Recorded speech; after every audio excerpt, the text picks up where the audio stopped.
ইউটিউবে আপনারা অনেক সুন্দর জায়গা দেখেছেন, কিন্তু ভারতের এই রহস্যময় কোণটির গল্প কেউ আপনাকে বলেনি। লোকেরা বলে এই জঙ্গলে এমন একটা জায়গা আছে যেখানে পৌঁছানো সাধারণ মানুষের কাজ নয়।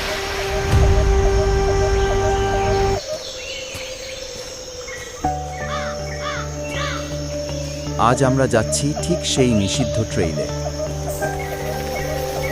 ভাই ভাই, পাহাড় বেয়ে ওঠা যে কি কষ্ট, না উঠলে বুঝবেন না।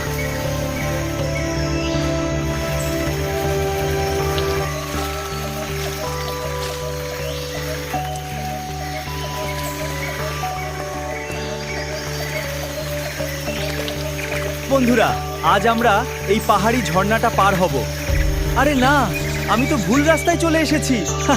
অবশেষে সঠিক রাস্তা পেলাম। জলটা দারুণ ঠান্ডা। অবশেষে 5 ঘন্টার খাটাখাটনির পর যখন আমরা এখানে পৌঁছালাম, চোখের সামনের দৃশ্যটা বিশ্বাস করার মতো ছিল না।